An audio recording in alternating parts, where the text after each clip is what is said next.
Olá, meus amigos, tudo bem com vocês? Estamos juntos mais uma vez para mais um vídeo, como fazemos todos os domingos, sempre falando de um capítulo da Bíblia, e hoje nós chegamos no quarto capítulo do livro do Êxodo. Antes de nós começarmos esse bate-papo, eu convido a você que ainda não fez inscrição em nosso canal Antônio Lima Braga Júnior, vá lá, faça a sua inscrição, clique no sininho para receber notificações de novos vídeos. Curta esse vídeo, comente, compartilhe, enfim, nos ajude aí a propagar a palavra de Deus. Também estamos no Instagram e no Facebook, sendo que no Facebook, durante a semana, eu posto o capítulo inteirinho e você também pode nos acompanhar se você gosta de ler. Estamos com vídeos curtos também todos os dias nessa plataforma, vídeos de 1 minuto, que também você pode compartilhar e nos ajudar, tá bom? Então hoje nós estamos chegando no quarto capítulo do livro de Êxodo e começamos falando de um Deus que capacita o chamado. Sentir medo é perfeitamente normal. A ausência de medo não significa uma fé genuína. E nós iniciamos esse quarto capítulo falando de medo. Temos um dos maiores líderes da história, que foi Moisés, que sentiu medo. É perfeitamente normal. Entretanto, seu medo não o paralisou, mas o capacitou para liderar uma nação por 40 anos. O medo de Moisés e a paciência de Deus. O quarto capítulo do livro do Êxodo continua o diálogo intenso entre Deus e Moisés que nós vimos na semana passada. Moisés havia recebido um chamado extraordinário, como nós vimos com a sarça ardente, e ele foi chamado para libertar o povo de Israel da escravidão lá no Egito. Porém, mesmo diante da revelação divina e tudo aquilo que ele viu e ouviu, ele estava dominado pelo medo e pela insegurança. E ele diz ao Senhor: mas eis que não me crerão, nem ouvirão a minha voz. Está no primeiro versículo. Esse versículo revela um coração humano frágil, consciente de suas limitações. Moisés, ele não duvida do poder de Deus, mas duvida de si mesmo. E Deus, em vez de repreendê-lo, responde com paciência e sinais concretos.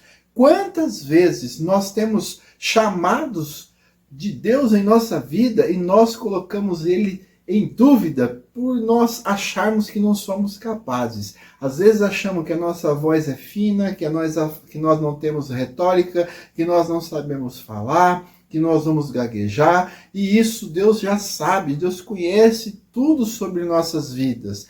Quantas vezes sabemos exatamente aquilo que Deus quer de nós, mas nós hesitamos porque tememos a reação das outras pessoas. O capítulo nos lembra que Deus não escolhe os capacitados, ele capacita os escolhidos. Os 3 sinais diante de Moisés. Para fortalecer Moisés, Deus lhe concede 3 sinais visíveis. Primeiro sinal, a vara que se transforma em serpente, versículos 2 até o 5.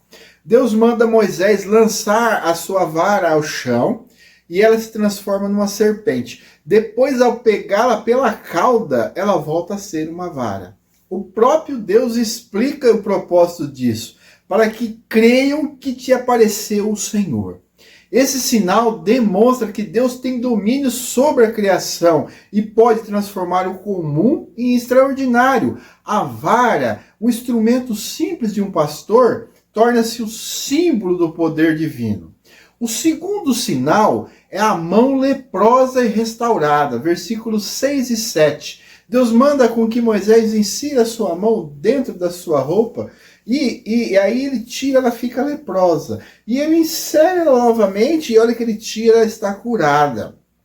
Esse gesto é um sinal que Deus mostra que tem poder sobre a vida e a saúde e também a morte. Ele fere e ele também cura.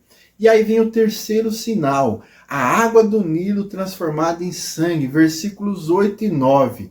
Se o povo ainda não cresce nesses 2 sinais que Deus fez com Moisés, ele deveria derramar a água do rio sobre a terra e ela se tornaria sangue.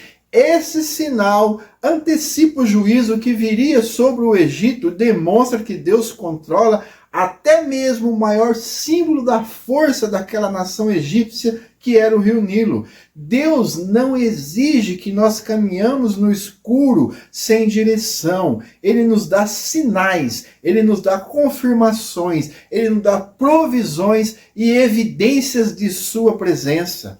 O que ele pede é confiança.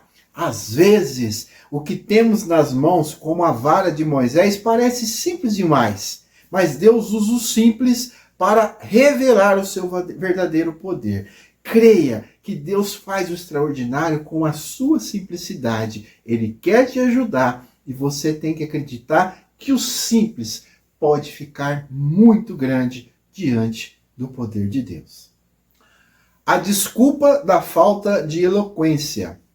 Mesmo após os sinais que Deus deu, Moisés ainda resiste e diz: Ah, Senhor, eu nunca fui eloquente, sou pesado de boca e pesado de língua. Está no versículo 10. Muitas vezes a gente pensa dessa forma. Como eu vou fazer isso? Eu não tenho estudo, eu não sei falar direito, eu não sei falar, eu não sei pregar, eu não sei isso, não sei aquilo. Nós temos muitos defeitos, mas Deus conhece todos eles, mais do que nós mesmos. Aí Deus responde com uma das declarações mais profundas do capítulo. Ele diz assim para Moisés: quem fez a boca do homem? Quem fez a boca do homem? Não sou eu, o Senhor? Deus afirma que ele é o criador das capacidades humanas. Se ele chama alguém, ele também supre aquilo que lhe falta. Deus sabe dos seus medos, Deus sabe das suas fraquezas, mais do que você mesmo. Mas ainda Moisés insiste: Senhor, envia aquele que has de enviar. Aqui Moisés não está apenas inseguro. Ele está rejeitando o chamado de Deus. O texto diz que a ira do Senhor se acendeu contra ele. Mesmo assim, Deus é tão maravilhoso que ele oferece uma solução para Moisés. Arão, seu irmão, seria o seu porta-voz.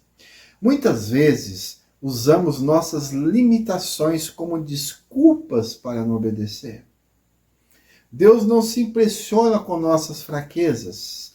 Ele as conhece melhor do que nós. A pergunta que ele fez a Moisés ecoa até hoje.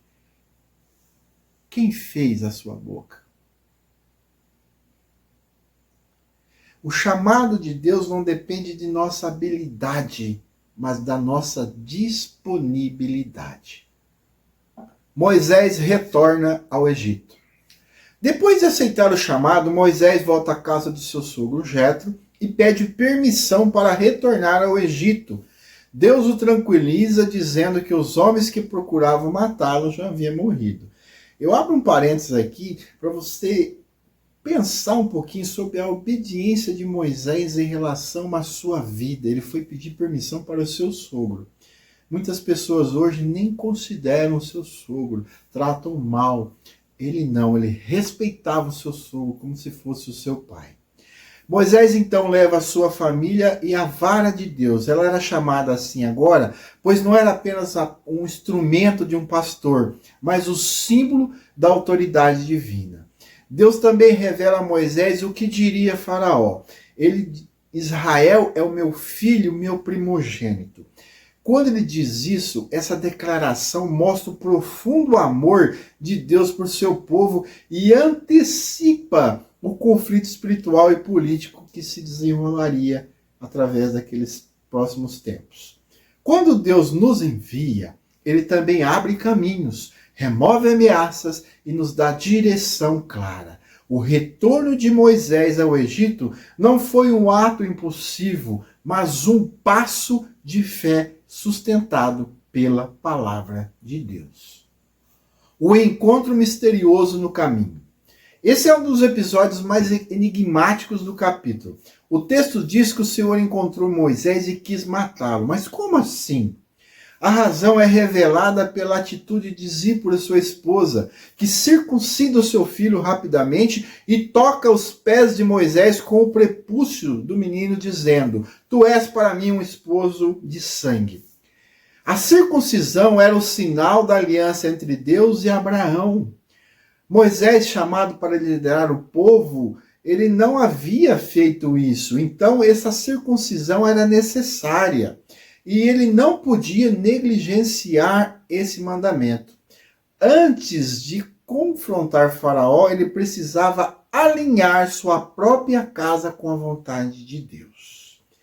Não podemos, meus amigos, liderar espiritualmente se ignorarmos a obediência em nossa vida pessoal. Deus se importa com detalhes que para nós às vezes parecem pequenos. Às vezes nós achamos que não é importante. Antes de grandes missões, ele trata áreas internas que precisam ser corrigidas. Às vezes coisas pequeninas precisam ser consertadas. E Deus naquele momento queria que Moisés estivesse alinhado com a aliança que ele tinha feito com Abraão. O encontro com Arão e o início da missão. Deus ordena que Arão vá ao encontro de Moisés. Você pode imaginar que encontro, 40 anos que os dois irmãos não se viam. Eles se abraçam e Moisés conta tudo o que o Senhor havia dito. Juntos vão até o Egito e reúne os anciãos de Israel. Arão fala e Moisés realiza os sinais que o Senhor havia dito e o povo crê. O capítulo termina com uma cena emocionante. E o povo inclinou-se e adorou ao Senhor. Eles reconheceram que Deus havia visto sua aflição e havia enviado a libertação. Quando obedecemos, Deus confirma sua palavra. A fé de outros é fortalecida quando vem a ação de Deus em nossa vida. A adoração surge quando percebemos que Deus não é indiferente ao nosso sofrimento. Nós devemos ter em mente que Deus está o tempo todo agindo em torno de nossa vida. Ele está sempre cuidando de nós. Conclusão.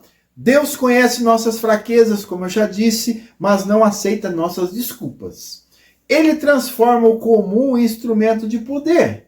O chamado divino exige obediência pessoal antes de liderança pública. Deus envia ajuda quando precisamos, como enviou Arão para Moisés. A missão só avança quando confiamos mais na voz de Deus do que no nosso medo. E eu quero deixar aqui para vocês, meus amigos, uma pergunta para reflexão. Qual área de sua vida hoje mais se parece com Moisés? A insegurança? A falta de confiança? A necessidade de obediência ou o chamado que você sabe que precisa cumprir? Reflita sobre isso. Um bom dia e que a paz do nosso Senhor Jesus Cristo esteja com todos.